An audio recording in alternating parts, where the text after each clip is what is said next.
검찰이 이상직 전 의원이 이사장으로 있었던 중소벤처기업진흥공단과 중소벤처기업부 사무실 등 4곳을 전격 압수수색했습니다.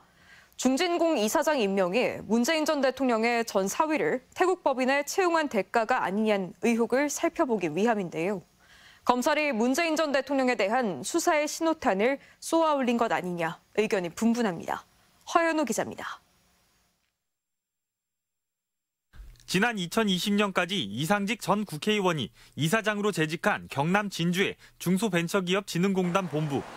오늘 오전 전주지방검찰청은 이곳에 수사관들을 보내 컴퓨터와 관련 서류 등에 대한 압수수색을 벌였습니다.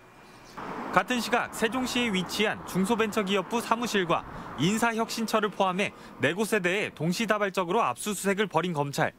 문재인 전 대통령의 전 사위 서모 씨의 특혜 채용에 대한 본격적인 수사에 돌입한 겁니다. 지난 2018년 서 씨는 이스타항공의 자금을 빼돌려 설립된 타이 이스타젯의 고위 임원으로 채용됐고, 같은 해에 이스타항공 창업주인 이상직 전 의원은 중소벤처기업진흥공단 이사장에 임명돼 검찰은 대가성과 연관성에 초점을 맞추고 있습니다.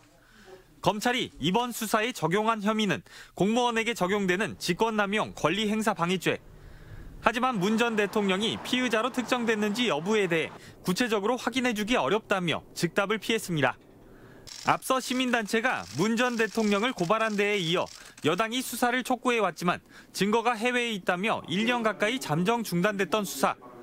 지난 2월 해당 의혹의 키맨이었던 타이이스타젯 박석호 대표가 체포돼 법정에 서게 되면서 관련 수사가 급물살을 타고 있는 겁니다.